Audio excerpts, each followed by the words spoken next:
नमस्कार। आज का उपनिषद है श्वेताश्वतरोपनिषद। इसको कृष्ण यजुर्वेद से लिया गया है, जिसमें 6 अध्याय हैं। प्रथम अध्याय के अंदर जगत की उत्पत्ति का कारण क्या है, ये बताया गया। इसमें मूल कारण क्या है। दूसरा है मूल तत्व, परमात्म तत्व, ये क्या है, इसका इसमें वर्णन है। आगे ध्यान के द्वारा इस जीवन चक्र एक प्रवाह के रूप में लगातार जो चल रहा है, ये कैसे चल रहा है, ये ध्यान की गहराइयों में जाकर के ये बताया गया है कि ये क्या है, ये कैसे चल रहा है। दूसरे अध्याय के अंदर ध्यान और प्राणायाम, उनकी विधियों के बारे में बताया गया है, और उसमें आत्म तत्व से परमात्म तत्व तक ये क्या है, इन सब का वर्णन है।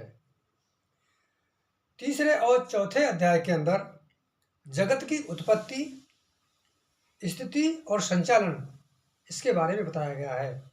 परमात्म सत्ता की संपूर्ण व्यापकता, यानी संपूर्ण ब्रह्मांड में परमात्म तत्व ही व्यापक है, इसका भी इसमें वर्णन है। आगे 5वें और 6वें जो अध्याय है, उसमें विद्या अविद्या, जीव के कर्मानुसार उसकी गतियां व योनियों का वर्णन है। और आगे दिया है मुक्ति का उपाय, और उसमें मुक्ति का उपाय भी बताया गया है कि इस जन्म मरण से कैसे मुक्ति पाई जाए। तो इन सारी चीज़ों का आज इसमें वर्णन है। तो उसको आगे श्लोकों द्वारा इसमें वर्णन करता हूँ मैं।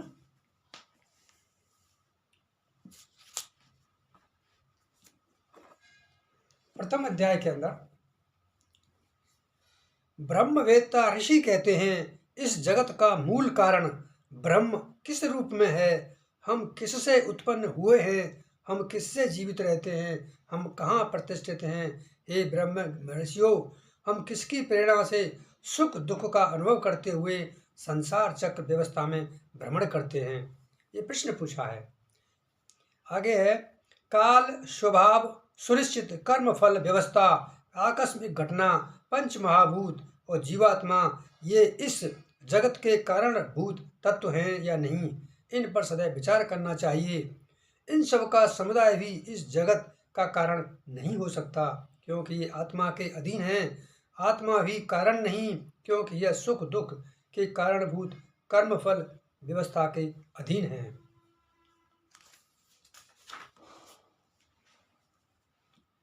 आगे के श्लोक में बताया है, तब उन्होंने ध्यान योग का अवलंबन किया, जिससे उन्हें अपने गुणों से आच्छादित ब्रह्म स्वरूप आत्मशक्ति का साक्षात्कार हुआ, जो काल स्वभाव आदि से लेकर आत्मा तक सभी कारणों का एकमात्र अधिष्ठाता है।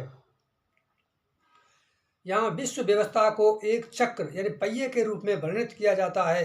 नेमी चक्र को बांधे रखने वाली एक परिधि प्रकृति तथा 3 वृत्त, 3 सत्य रज तम गुण हैं। परिधि के अंतःश्रेय का जोड़ 16 कलाएं हैं। ऋषि ने यहाँ विश्व प्रवाह को नदी के रूप में वर्णित किया है। 5 धाराएं, 5 ज्ञानेंद्रियां हैं, 5 उद्गम, 5 तत्व, 5 प्राण की तरंगें, 5 भंवरें, 5 तन्मात्राएं, 5 दुख, गर्भ, जन्म, रोग, जरा और मृत्यु हैं, 5 विभाग, अज्ञान, अहंकार, राग, द्वेष और भय हैं। अंतःकरण की 50 वृत्तियां उसके भेद हैं। सबके पोषण के आधार रूप, सबके आश्रय रूप इस विस्तृत ब्रह्मचक्र व्यवस्था में जीव भ्रमण करता रहता है। इस चक्र से पृथक होकर जब वह आत्मा को और प्रेरक परमात्मा को सेवा द्वारा संतुष्ट करता है, तो वह अमृत को प्राप्त होता है। नश्वर जगत और अनश्वर जगत चेतना के संयोग से निर्मित यह संपूर्ण व्यक्त और अव्यक्त विश्व का पोषण वह परमात्मा करता है। जीवात्मा संसार के विषयों का भोक्ता होने के कारण उसमें फंसता है, परंतु पर ब्रह्म का ज्ञान होने पर सभी बंधनों से मुक्त हो जाता है। ज्ञानी अज्ञानी, सर्वसमर्थ असमर्थ, ये दोनों ईश और जीव अजन्मा ही है। भोक्ता जीव के लिए एक भोग्या यानी प्रकृति भी अजन्मा है। विश्व रूपों में संव्याप्त अनंत आत्मा अकर्ता कर्तापन के भाव से मुक्त है। इन तीनों ईश्वर, जीव और प्रकृति को जब ब्रह्म युक्त अनुभव करे वही यथार्थ ज्ञान है। प्रकृति नाशवान है, इसका भोक्ता जीवात्मा अविनाशी है।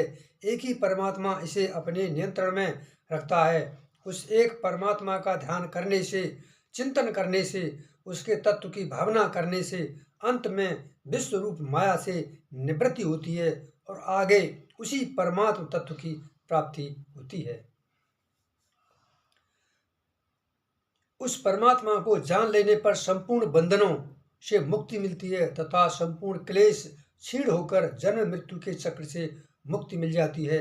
उस परमात्म तत्व का निरंतर ध्यान करने से शरीर त्यागने के बाद तृतीय लोक की संपूर्ण ऐश्वर्यों के भोग से पूर्ण कामना की प्राप्ति हो जाती है और फिर अंत में कैवल्य पद की प्राप्ति हो जाती है।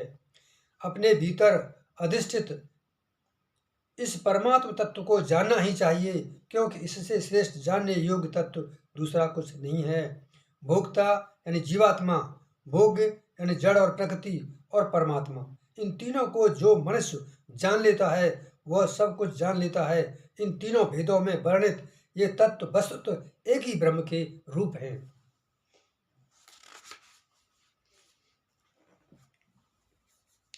जिस प्रकार तिलों में तेल, दही में घी, स्रोतों में जल और काष्ठों में अग्नि आदि तत्व छिपे रहते हैं, उसी प्रकार परमात्मा अपने अंतःकरण में ही छिपा हुआ है। जो साधक परमात्मा को सत्य तथा तप के द्वारा मनन पूर्वक देखता है, परमात्मा उसी साधक के द्वारा ग्रहण किया जाता है। साधक दूध में निहित घृत की भांति आत्मा में स्थित जिस परमात्म तत्व को आत्म विद्या और तप के आधार से प्राप्त करता है, वह उपनिषदों में वर्णित परम तत्व ब्रह्म ही है। तो ये पहला अध्याय हुआ। अभी अगला जो अध्याय है यानी द्वितीय अध्याय, मन बुद्धि विकारों के वशीभूत होकर अकड़े रहते हैं। नमन की प्रक्रिया इष्ट के प्रति समर्पण का अभ्यास है। शुद्ध होकर साधक के मन बुद्धि जब इष्ट से संयुक्त होते हैं तो उनकी गति और सामर्थ्य व्यापक हो जाती है। इंद्रियों की सारी सुखांक्षाएं अंतःकरण से ही उपजती हैं। अंतःकरण में वे समाविष्ट हो जाएं तो सारे इंद्रिय सुखों का अनुभव अंदर ही किया जा सकता है। आहार विहार की सभी क्रियाओं को विधिवत संपन्न करते हुए प्राणायाम की क्रिया करके जब प्राण क्षीण हो तो उसे नासिका से बाहर निकाल दें। जिस प्रकार सारथी दुष्ट अश्वों से युक्त रथ को अत्यंत सावधानी से लक्ष्य की ओर ले जाता है, उसी प्रकार विद्वान पुरुष इस मन को अत्यंत जागरूक होकर वश में किए रहते हैं। यानी मन को वश में करना बहुत जरूरी होता है। योग साधना प्रारंभ करने पर ब्रह्म की अभिव्यक्ति स्वरूप सर्वप्रथम कोहरा, धुआं, सूर्य, वायु, जुगनू, विद्युत, स्फटिकमणि, चंद्रमा आदि बहुत रूप से साधक के समक्ष प्रकट होते हैं। पृथ्वी, जल, अग्नि, वायु और आकाश, इन पांचों महाभूतों का सम्यक उत्थान होने पर, इनसे संबंधित 5 योग विषयक गुणों की सिद्धि होने पर जिस साधक को योगाग्रमय शरीर प्राप्त हो जाता है, उसे न तो रोग होता है, न वृद्धावस्था होती है और न ही असामयिक मृत्यु प्राप्त होती है। शरीर की स्थूलता कम होना, निरोग होना, विषयों में आसक्ति न होना, शरीर में कांति तेजस्विता होना, स्वर की मधुरता, शुभ गंध का होना, मल मूत्र अल्प होना, ये सब योग की पहली सिद्धि है। जब योग साधना से युक्त साधक दीपक के सदृश आत्म तत्व के द्वारा ब्रह्म तत्व का साक्षात्कार करता है, तब वह अजन्मा निश्चल संपूर्ण तत्वों से पवित्र उस परमात्मा को जानकर संपूर्ण विकार रूप बंधनों से मुक्ति पा लेता है। वही एक परमात्मा संपूर्ण दिशाओं अवान्तर दिशाओं में संव्याप्त है। वही सर्वप्रथम हिरण्यगर्भ रूप में प्रकट हुआ था। वही संपूर्ण विश्व ब्रह्मांड में अंत स्थित है। वही इस जगत रूप में उत्पन्न हुआ है और भविष्य में भी उत्पन्न होने वाला है। वही संपूर्ण जीवों में स्थित है और संपूर्ण पक्षियों वाला है। जो परमात्मा अग्नि में है, जो जल में है, जो समस्त लोकों में संव्याप्त है, जो औषधियों तथा वनस्पतियों में है, उस परमात्मा के लिए नमस्कार है। तृतीय अध्याय। वह एक परमात्मा सब और नेत्रों वाला, बाहुओं और पैरों वाला है। वही एक मनुष्य आदि जीवों को बाहुओं से, पक्षी कीट आदि को पंखों से संयुक्त करता है। वही इस ध्यावा पृथ्वी का रचयिता है। जो रुद्र रूप परमात्मा संपूर्ण देवों की भी उत्पत्ति और उनके विकास का कारण है। जो सबका अधिपति और सर्वज्ञाता है। जिसने सर्वप्रथम हिरण्यगर्भ को उत्पन्न किया, वह परमात्मा हम सबको कल्याणकारी बुद्धि से संयुक्त करे। जो उस जीव जगत से परे हिरण्यगर्भ रूप ब्रह्मा से भी अत्यंत श्रेष्ठ है, जो अत्यंत व्यापक है, किंतु प्राणियों के शरीरों के अनुरूप उन सब प्राणियों में समाया हुआ है। संपूर्ण जगत को अपनी सत्ता से घेरे हुए उस महान परमात्मा को जानकर विद्वान पुरुष अमर हो जाते हैं।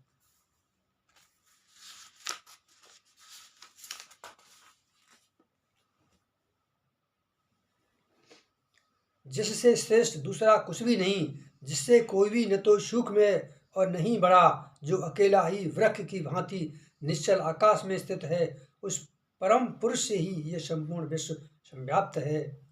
अंगुष्ठ मात्र परमाणु वाला अंतरात्मा सर्वदा मनुष्यों के हृदय में सन्निविष्ट रहता है। वह परमात्मा सहस्त्र सिर वाला, सहस्त्र नेत्रों वाला और सहस्त्र पैरों वाला है। वह संपूर्ण जगत को सब ओर से घेर कर भी 10 अंगुल बाहर संपूर्ण रूप से स्थित है, अथवा नाभि से 10 अंगुल ऊपर हृदयाकाश में स्थित है। जो भूतकाल में हो चुका है, भविष्य काल में होने वाला है, और जो अन्नादि पदार्थों से पोषित हो रहा है, वो संपूर्ण परम पुरुष ही है और वही अमर तत्व का स्वामी है। वह परम पुरुष सब जगह हाथ पैर वाला, सब जगह आंख सिर और मुख वाला और सब जगह कानों वाला है। वही लोक में सबको व्याप्त करके स्थित है। वह परम पुरुष समस्त इंद्रियों से रहित होने पर भी उनके यानी इंद्रियों के विषयों गुणों को जानने वाला है, सबका स्वामी, नियंता और सबका वृद्ध आश्रय है। वह परम पुरुष हाथ पैरों से रहित होकर भी वेगपूर्वक गमन करने वाला है, आंखों से रहित होकर भी देखता है और कानों से रहित होकर भी सुनता है। वह जानने वाली चीज़ों को जानता है, उसे जानने वाला अन्य कोई नहीं। उसे ज्ञानी जन महान श्रेष्ठ आदि कहते हैं। वह परम पुरुष अति सूक्ष्म अणु से भी सूक्ष्म है, अतिशय महान से भी महान है। आत्मा रूप वह पुरुष इस जीव की हृदय गुहा में छिपा हुआ है।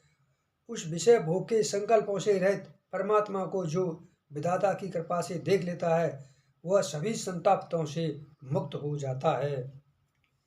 चौथा अध्याय।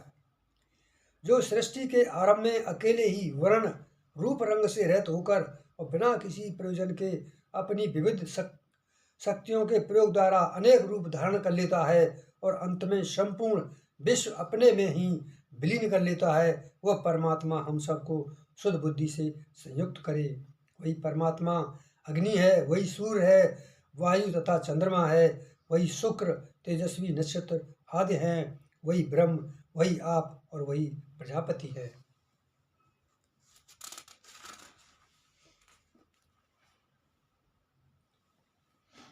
हे परमेश्वर, आप ही स्त्री और आप ही पुरुष हैं, आप ही पुत्र, आप ही पुत्री हैं, आप ही वृद्ध होकर लाठी के सहारे चलते हैं तथा प्रपंच रूप में जन्म लेकर सर्वत्र विविध रूपों में विद्यमान हैं।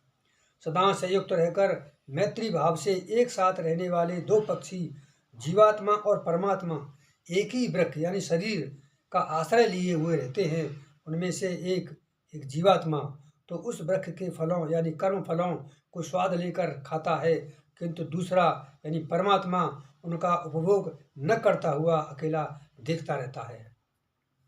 जिसमें संपूर्ण देवगण अधिष्ठित हैं। उस अनश्वर परम व्योम धाम में समस्त वेद ज्ञान समुच्चय स्थित है। जो विद्वान उसे नहीं जानते वे केवल ऋषियों वेदों के द्वारा क्या कर लेंगे, और जो उसे जानते हैं वे सम्यक रूप से उसी परमात्मा में कृतार्थ होकर स्थित हैं। समस्त वेद यज्ञ ज्योतिष्टोम आदि विशिष्ट यज्ञ व्रत भूत भविष्यत तथा जो भी कुछ वेदों द्वारा वर्णित है वह सब मायापति ईश्वर इस अक्षर अविनाशी प्रकृति तत्व से उत्पन्न करता है और स्वयं जीवात्मा रूप में उस माया से भिन्न होकर भी उसके साथ भली भांत जुड़ा हुआ है। प्रकृति को तो माया समझना चाहिए और पर ब्रह्म परमेश्वर को मायापति, उसी के अंगभूत कार्य कारण समूह से ये सारा जगत व्याप्त है। जो स्वयं अकेले ही प्रत्येक शरीर 84 लाख योनि का अधिष्ठाता है, जिसमें यह संपूर्ण जगत प्रलय काल में विलीन हो जाता है और सृजन काल में विविध रूपों में पुनः प्रकट भी हो जाता है। साधक उस नियामक सत्ता वर प्रदाता स्तुत्य परम देव को जानकर शाश्वत शांति को प्राप्त होता है।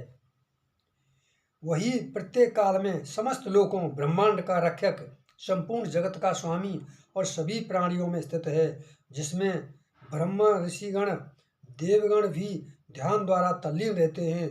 उस परम पुरुष को जानकर साधक अपने मृत्यु के बंधनों को चक्र को काट डालता है।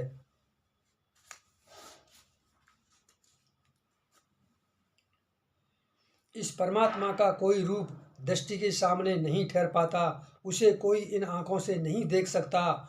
जो साधक अपने हृदय में अवस्थित परमात्मा को भावपूर्ण हृदय निर्मल मन से जान लेते हैं वे अमरत्व प्राप्त कर लेते हैं। 5वां अध्याय।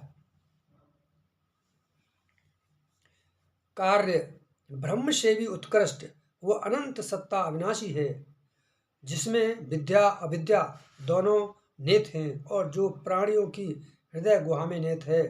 शरणशील नश्वर तो अविद्या है और अविनाशी जीवात्मा विद्या है। जो विद्या और अविद्या दोनों पर शासन करता है वो इन दोनों से भिन्न सत्ता है। जो अद्वितीय परमात्मा प्रत्येक योनि का अधिष्ठाता है, जो संपूर्ण 84 लाख योनियों को विभिन्न रूप प्रदान करता है, जिसने अपने पहले उत्पन्न हुए कपिल मुनि को विशिष्ट ज्ञान संपदा से संपन्न किया तथा उन्हें उत्पन्न होते हुए देखा था, वही विद्या अविद्या से परे परम तत्व है।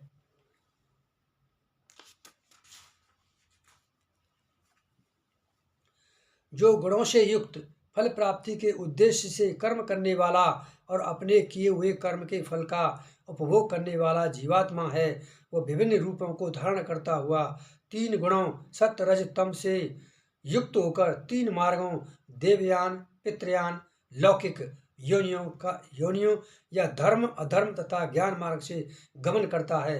वो प्राणों का अधिपति जीवात्मा अपने कर्मों के अनुसार विविध योनियों में गमन करता है। ये जीवात्मा न तो स्त्री है न पुरुष है और न ही नपुंसक है। यह जिस जिस शरीर को ग्रहण करता है उसी से संबंध हो जाता है। अन्न और जल के सेवन से जिस प्रकार शरीर परिपुष्ट होता है उसकी वृद्धि होती है, उसी प्रकार संकल्प स्पर्श दृष्टि और मोह से जीवात्मा का जन्म और विस्तार अनेक योनियों में होता है। जीवात्मा अपने किए हुए कर्मों के फल के अनुसार भिन्न भिन्न स्थानों में भिन्न भिन्न शारीरिक रूपों को बार बार धारण करता है। इस घोर संसार भवसागर में उस अनादि अनंत विश्व सृजेता अनेक रूपों वाले संपूर्ण विश्व को अकेले ही अपनी सत्ता से आवृत करने वाले परमात्मा देव को जानकर साधक समस्त बंधनों से मुक्त हो जाता है। अगला है 6वां अध्याय, लास्ट अध्याय। कुछ विद्वान मनुष्य के स्वभाव को जन्म चक्र का कारण बताते हैं, दूसरे कुछ लोग काल को इसका कारण बताते हैं, परंतु ये लोग यथार्थता से बहुत दूर मोहग्रस्त स्थिति में हैं। वास्तव में यह परमात्मा देव की ही महिमा है, जिसके द्वारा इस लोक में यह ब्रह्म रूप सृष्टि चक्र घुमाया जाता है, जिसके द्वारा यह समस्त जगत सदैव व्याप्त रहता है। जो ज्ञान स्वरूप काल का भी काल सर्वगुण संपन्न और सर्वज्ञ है, उसके ही अनुशासन में यह संपूर्ण कर्म चक्र घूम रहा है। पृथ्वी, जल, तेज, वायु तथा आकाश, इन पंच तत्वों का चक्र भी उसी के हाथ में है। उस परमात्मा ने कर्म चक्र चलाकर उसका अवलोकन कर आगे चेतन तत्व से जड़ तत्व का संयोग करा के जगत की रचना की। अथवा एक अविद्या, दो धर्म और अधर्म, तीन सत्य रज तम गुण, आठ हैं मन बुद्धि अहंकार सहित पंच तत्वों, प्राकृतिक भेदों से तथा काल एवं सूक्ष्म आंतरिक गुणों, ममता, अहंता, इच्छा, आसक्ति आदि के संयोग से इस जगत की रचना की है। जो साधक तीनों गुणों से व्याप्त कर्मों को आरंभ करके उन्हें तथा उनके भावों को परमात्मा को अर्पित कर देता है, ऐसा करने से उनके कर्मों का अभाव हो जाता है तथा पूर्वकृत कर्मों का भी नाश हो जाता है। ऐसा होने पर जीवात्मा जड़ जगत से भिन्न सत्ता यानी परमात्मा को प्राप्त हो जाता है।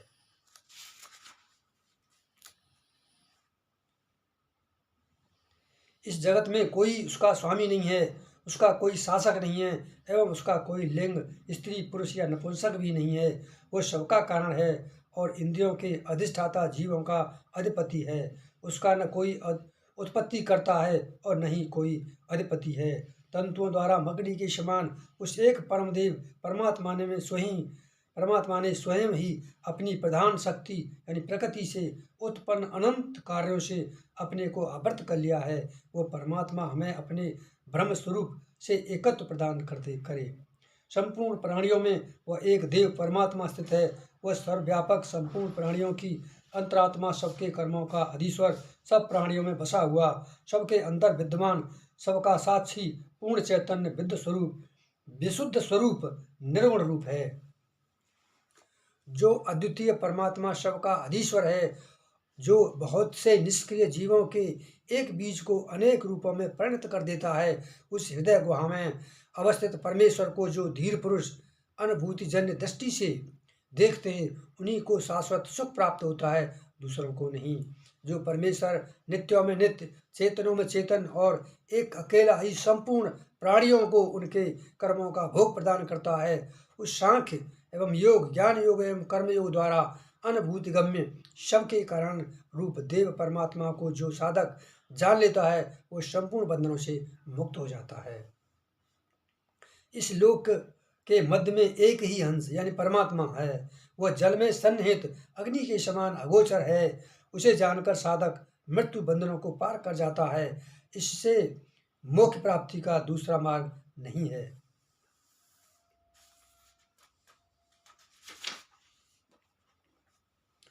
जो परमात्मा सर्वप्रथम ब्रह्मा को उत्पन्न करता है और उन्हें वेदों का ज्ञान प्रदान करता है, मैं मोक्ष प्राप्ति की अभिलाषा से बुद्धि को प्रकाशित करने वाले उन देव की शरण ग्रहण करता हूँ। श्वेताश्वतर ऋषि ने तप के प्रभाव से और परमात्मा की कृपा से ब्रह्म को जाना। इसमें जो ये उपनिषद का जो नाम दिया गया है, श्वेताश्वत, एक ऋषि के नाम के आधार पर दिया गया है। जिस साधक की परमात्मा में अत्यंत भक्ति है तथा जैसी परमात्मा में है वैसी गुरु में भी है, उस महान आत्मा के हृदय में ही ये बताए गए गुण ज्ञान प्रकाशित होते हैं। ऐसे महात्मा में ही यह उपनिषद ज्ञान प्रकाशित होते हैं। तो आज का जो उपनिषद है वो यहीं समाप्त होता है। नमस्कार।